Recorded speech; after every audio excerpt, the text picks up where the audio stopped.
Ma'am ఇప్పుడు ఫిబ్రవరి వస్తుంది కదా, అసలు ఫిబ్రవరి నెలలో ఏ ఏ రాశుల వారికి ఎలా ఉండిపోతుంది అంటారు? రాశి ఫలితాలు మాట్లాడుకుందాం. అందరికీ ఇంట్రెస్టింగ్ టాపిక్ కూడా నాది. ఫస్ట్ రాశి ఫలితాలు మాట్లాడుకునే ముందు ఎప్పుడు మనం మాట్లాడుకునేది గోచారం మాట్లాడుకుంటాం.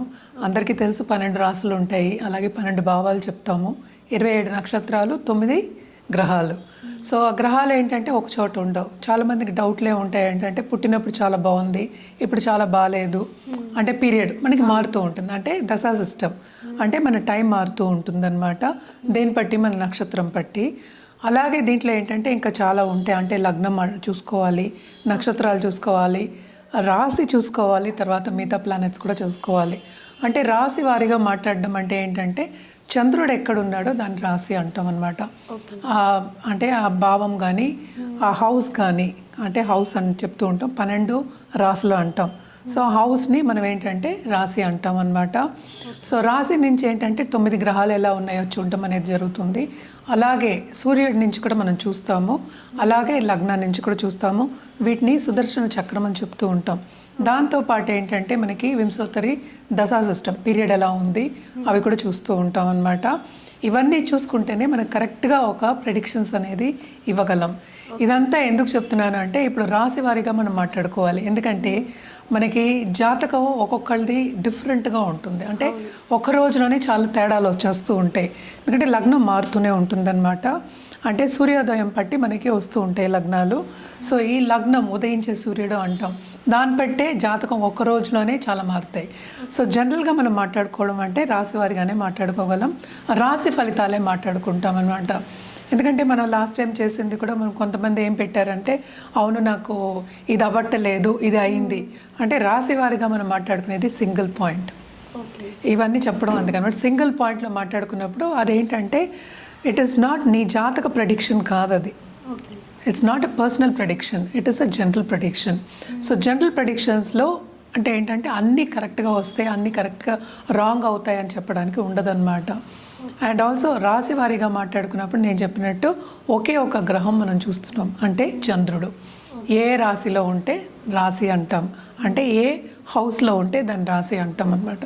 సో జనరల్గా రాశి ఫలితాలు ఎప్పుడైనా మాట్లాడుకోవాలి అంటే గోచారం చూసుకుంటాం. గోచార రీత్యా ఈ నెల ఏమవుతుందో చూద్దాము. మనం ఎప్పుడు మాట్లాడుకునేది ఫస్ట్ శనిగ్రహం. శనిగ్రహం ప్రస్తుతం ఎక్కడున్నారంటే మీనరాశిలో ఉన్నారు. ఆయన కూడా ఏంటంటే డైరెక్ట్ మోషన్లో ఉన్నారు. సో తప్పక ఇంకా మీనరాశిలోనే ఆయన ఈ నెల అంతా ఉంటారు. మనం మాట్లాడుకునేది ఫిబ్రవరి రాశి ఫలితాలు. నెక్స్ట్ మనం మాట్లాడుకునేది జూపిటర్, అంటే గురుగ్రహం. గురు ఏంటంటే రిట్రోగ్రేషన్ వక్రిచున్నారు, ఆయనేమో మిథునంలో ఉన్నారనమాట. రాహు కేతువులు ఎక్కడున్నాయంటే మనకి కుంభంలో రాహు, అలాగే కేతు ఏమో మనకి సింహంలో ఉన్నారనమాట. ఇవి కూడా ఈ నెల అంతా ఇక్కడే ఉంటాయి. మనం ముందు కూడా మాట్లాడుకున్నాం, కూటమి జరుగుంది అంటే ఏంటి, ధనుర్రాశిలో. ఇప్పుడు అదే కూటమి మనకి మకరంలో జరిగింది. అంటే జనవరి మనకి తెలుసు మకరానికి మనకి సన్ వెళ్ళారు, అంటే మకర సంక్రాంతి కూడా మనం సెలబ్రేట్ చేసుకున్నాము. అలాగే ఏంటంటే ఇప్పుడు సన్ మనకి కుంభానికి 13th ఫిబ్రవరి వెళ్తున్నారనమాట. అలాగే కుజుడు మనకి 23rd ఫిబ్రవరికి వెళ్తున్నారు, ఎక్కడికి మనకి కుంభానికి వెళ్తున్నారు. అలాగే మెర్కురీ అంటే బుధుడు 3rd ఫిబ్రవరికి కుంభానికి వెళ్తున్నారు. అలాగే శుక్రుడు 6th ఫిబ్రవరికి కుంభానికి వెళ్తున్నారు. సో కుంభంలో నేను చెప్పినట్టు మనకి మేజర్ గ్రహం అంటే రాహు గ్రహం ఉంది. అంటే మనం చూస్తున్నాం కూడా మనకి బయట చాలా ప్రపంచ యుద్ధాలు వస్తాయని, అన్ని రేట్లు ఎక్కువ అవడం కానీ, ఫారిన్ పాలసీస్ మారడం కానీ ఇవన్నీ కూడా జరుగుతున్నాయి. సో కొంతవరకు ఏంటంటే ఫారిన్ ట్రిప్స్ కానీ, ఫారిన్ లెట్స్ వెళ్ళాలి, అక్కడ సెటిల్ అవ్వాలి అనుకున్న వాళ్ళందరికీ కానీ, లేకపోతే అక్కడ ఉద్యోగం చేసిన వాళ్ళందరికీ కానీ, లేకపోతే బిజినెస్ చేసే అందరికీ కానీ మిశ్రమ ఫలితాలు, అలాగే గవర్నమెంట్ పాలసీస్ మీద ఆధారపడి ఉంటుందన్నమాట. సో కొంతవరకు కొన్ని రాసుల వారికి చాలా బాగుంది, కొన్ని రాసుల వారికి ఎప్పటిలాగే అంత బాగుండదు అని చెప్పడం జరుగుతోంది. అదొకటి కాకుండా అందరికీ ఏంటంటే శని వస్తే చాలా భయపడుతూ ఉంటారు. అంటే ఏలినాటి శని ఎవరెవరికి ఉందో అనేది ఫస్ట్ మాట్లాడుకుందాం. అంటే కుంభరాశి వాళ్ళకి లాస్ట్ ఘట్టం, అంటే లాస్ట్ 2.5 ఏళ్ళు, అంటే 2.5 ఏళ్ళకి ఒకసారి మనకి శని మారుతూ ఉంటాడు. సో లాస్ట్ ఘట్టం ఇంకా 1 సంవత్సరంన్నర ఉందన్నమాట. అలాగే మీనానికి ఏంటంటే 2వ ఘట్టం, అలాగే మేషానికి 1వ ఘట్టం. సో జనరల్గా మనం చూసాము అంటే ఇబ్బంది పడ్డం దేంట్లో, ఫైనాన్షియల్ సిచ్యువేషన్స్లో ఈ 3 రాసే వాళ్ళు ఇబ్బంది పడే మనకి సూచనలు ఇక్కడ కనిపిస్తున్నాయి. జనరల్గా ఎప్పుడు మనం చెప్పే పరిహారాలు ఏంటంటే నవగ్రహాల చుట్టూ ప్రదక్షిణ చేయండి అని ఎప్పుడు చెప్తూనే ఉంటాను నేను. అది ఒక్కొక్క రాశి మాట్లాడినప్పుడు ఏమవుతుందంటే ఏ రోజు చేయాలి అనేది మనం చూడొచ్చు అనమాట. జనరల్గా ఏంటంటే నవగ్రహాల చుట్టూ తిరగడం అంటే ప్రదక్షిణ చేయడం, అలాగే నవగ్రహ స్తోత్రాలు చదువుకోవడం, నవగ్రహ హోమాల్లో పాల్గొవడం చాలా మంచిది. అదొకటి కాకుండా ఈ మధ్యన చాలా మటుకు ఏంటంటే దేవి పూజలు చేయడం అనేది జరుగుతోంది. సో దేవికి మించిన మనకి ఏమి శక్తి మనం చెప్పలేమన్నమాట. అన్నిటికన్నా మించిన శక్తి అని చెప్తూ ఉంటాము. సో దేవి పూజలు చేసిన వాళ్ళు ప్లీజ్ కంటిన్యూ చేయండి. And it is very good ఈ మంత్ చేయడం కూడా. అలాగే మనకి శివరాత్రి కూడా వస్తోంది. సో శివుడి గురించి కూడా మనం మాట్లాడుకోవాలి. సో ద్వాదశ జ్యోతిర్లింగాలను వెళ్ళి దర్శించుకోవడం కానీ, అలాగే ఆధ్యాత్మికంగా గడపడం కానీ ఈ నెల చాలా మంచిది. ఎందుకనంటే శివరాత్రి రోజు అంటే మాస శివరాత్రి అంటే చతుర్దశి రోజు కూడా చాలా చాలా మంచిది. ఆ ఎనర్జీ అనేది ఏంటంటే సెల్ఫ్ హీలింగ్కి, సెల్ఫ్ ఇంప్రూవ్మెంట్కి, అలాగే ఏంటంటే మెడిటేషన్ చేయడానికి ఎనర్జీస్ అంటే ఏంటి మన ఎనర్జీస్ సరౌండింగ్ అస్ అంటే ఏంటి యూనివర్స్ ఎనర్జీస్ అనేవి సహకరిస్తాయి. చాలా పాజిటివ్ ఎనర్జీ ఉంటుంది. సో తప్పక ఏదైనా సరే మన శివరాత్రి పండగ కింద కాకుండా మనం ఏంటి self healing, self questioning, self improvement and also ఆధ్యాత్మికంగా గడపడానికి మనం చెప్తాం. అంటే ఏంటి పేషెన్స్గా ఉండడం, అలాగే సాలిట్యూడ్ సైలెంట్గా ఉండడం, సైలెన్స్లోనే మనం ఏంటి ధ్యానం చేసుకోవడం, ఇవన్నీ చెప్తూ ఉంటాం. అదంతా ఎందుకు మనం సరిదిద్దుకోవడానికి, మనకి ఏం కావాలో అని ఫస్ట్ తెలుసుకోవడానికి. అంటే ఏంటి మనం లోపల ఏముంది అంటే ఏంటి మనలో ఉన్న జీవుడికి ఏం కావాలి, మనకి ఏం కావాలి లైఫ్లో అని తెలుసుకోవడానికి అండ్ ఆల్సో ఆధ్యాత్మికంగా స్పిరిచువల్ గ్రోత్ ఉండడానికి చాలా మంచిది. అదే ఈరోజు కూడా ఏంటంటే ఉపదేశం తీసుకోవడం అనేది కూడా చాలా మంచిదన్నమాట. సో తప్పక ఉపదేశం తీసుకోండి. లేకపోతే రాత్రి అంతా జాగారం చేసి శివనామంతో జాగారం చేసి శివుని తలుచుకుంటూ తెల్లారగట్ట అంటే లేచి మళ్ళీ మన కార్యక్రమం చేసుకోవడం అనేది చాలా మంచిదన్నమాట. అందుకనే ఈరోజు కూడా ఎక్కువ ఏంటంటే మన ప్రసాదాలు కూడా చెప్పాము. అండ్ ఆల్సో మనకి ఎక్కువ అంటే పండగ కింద మనం చెప్పాం, అంటే పెద్ద పండగ అన్నట్టు చెప్పాం. ఏదైనా సరే ఆధ్యాత్మికంగా చేసుకోవడం, మనకి మనం ఇంప్రూవ్ చేసుకోవడానికి చెప్తూ ఉంటాము.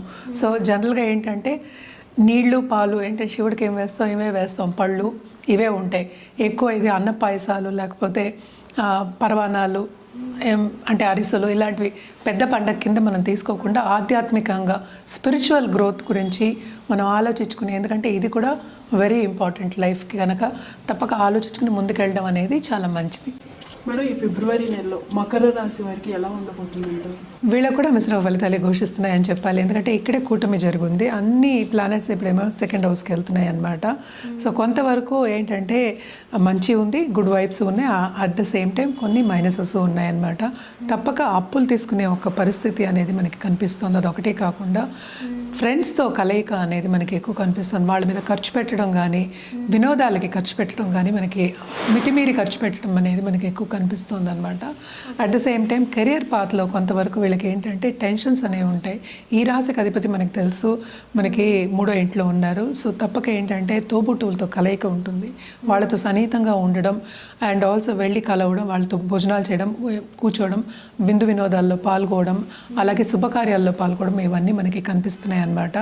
అలాగే ఏంటంటే సన్ ఇప్పుడు మనం చూసామంటే ఆయన మనకి 8th లార్డ్ అయ్యారు, ఆయన సెకండ్ హౌస్కి వెళ్తున్నారు. సో ప్రాపర్టీ ఇష్యూస్ వచ్చే ఛాన్సెస్ మనకి ఈ మంత్లో ఎక్కువ కనిపిస్తున్నాయి అన్నమాట.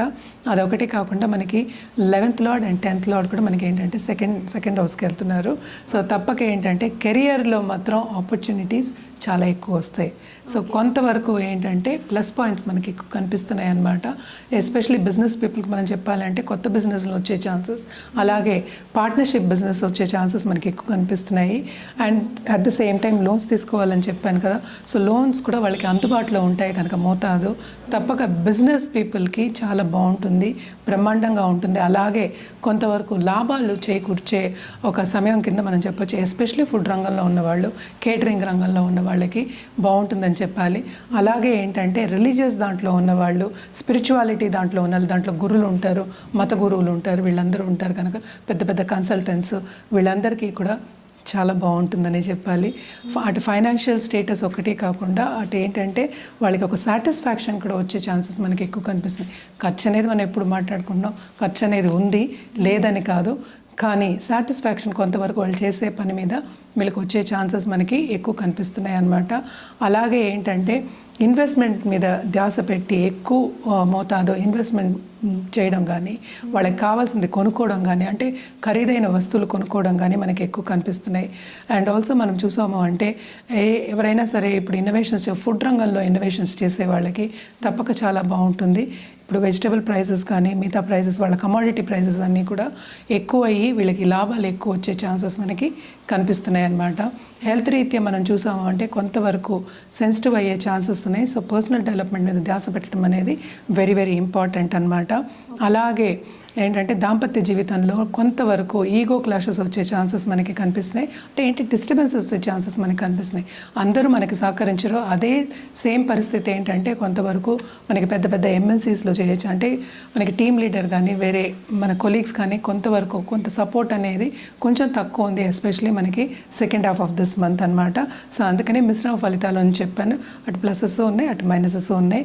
హెల్త్ రీత్యా కొంతవరకు జాగ్రత్తగా ఉండవలసిందే. తప్పక వీళ్ళు శని కాళ్ళు పట్టుకోవాలి. అంటే ఏంటంటే శనికి దానం ఇవ్వడం కానీ, శనివారం ఒక స్తోత్రం శని స్తోత్రం చదువుకోవడం కానీ, లేకపోతే నవగ్రహాల చుట్టూ ప్రదక్షిణ చేయడం, ఎస్పెషలీ 108 టైమ్స్ చేయండి, చాలా మంచిది. అలాగే శనికి దానం ఇవ్వడం మంచిది. ఒక నల్ల కుక్కకి తప్పక ఏంటంటే పెరుగాన్నం పెట్టండి ఆ రోజు. నల్ల కుక్క కాకపోతే ఏ కుక్క అయినా పర్వాలేదు. మనం జనరల్గా మనకి పరిహారాలు ఏం చెప్పారు, మనకి స్క్రిప్చర్లో ఏం చెప్పారో మనం చెప్తున్నాము.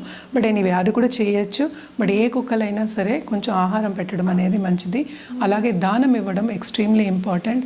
నల్ల నువ్వులు దానం ఇవ్వడం అనేది ఇంపార్టెంట్ అనమాట. అలాగే ఇంట్లో ఉన్న పెద్దవాళ్ళ బ్లెస్సింగ్స్, ఎస్పెషలీ తల్లిదండ్రుల బ్లెస్సింగ్స్ తీసుకోవడం మంచిది. వాళ్ళ దగ్గర ఎక్కువ ఈగో క్లాషెస్ వెళ్లకుండా ముందుకెళ్ళడం అనేది మంచిదన్నమాట. సో ఇవన్నీ చేసుకున్నప్పటికీ కొంతవరకు ఏంటంటే పాజిటివిటీ కొంచెం పెరుగుతుంది వీళ్ళకి. సో తప్పక పరిహారాలు చేయవలసిందే. శనికైతే నిత్యం చేయడం ఎప్పుడు నేను చెప్తూ ఉంటాను, నిత్యం చేయండి. అండ్ ఆల్సో వెంకటేశ్వర స్వామికి డబ్బు, ఫైనాన్షియల్ స్టేటస్ ఇంప్రూవ్ అవ్వాలంటే తప్పక వెంకటేశ్వర స్వామికి కొలవడం ఎవ్రీ సాటర్డే మంచిదన్నమాట. అదే దీపం పెట్టుకోండి, అలాగే కొలవండి, కొంచెం పూజ చేయండి. అట్లీస్ట్ ఒక 5 నిమిషాలైనా ఆధ్యాత్మికంగా స్పెండ్ చేయండి, చాలా చాలా మంచిది. అలాగే మనం కలర్స్ విషయానికి వస్తే కనుక తప్పక వీళ్ళు లైట్ బ్లూ వేసుకుని దాంతోపాటు సిల్వర్ వేసుకోవడం అనేది చాలా మంచిదన్నమాట, especially on Saturdays. And also మన రుద్రాక్ష విషయానికి వస్తే కనుక అష్టముఖి రుద్రాక్ష వేసుకోవడం, అట్ ద సేమ్ టైం చతుర్ముఖి రుద్రాక్ష వేసుకోవడం అనేది చాలా మంచిది. దాంతోపాటు ఈ నెల పంచముఖితోటి మెడిటేషన్ చేయడం కానీ, లేకపోతే జపం చేయడం కానీ చాలా మంచిదన్నమాట. మెడిటేషన్కి మనం ఎక్కువ జపమాల వాడడం కనుక, సో జపం చేసుకోవడం మంచిది. అలాగే స్తోత్రాలు చదువుకోవడం కూడా చాలా మంచిదన్నమాట.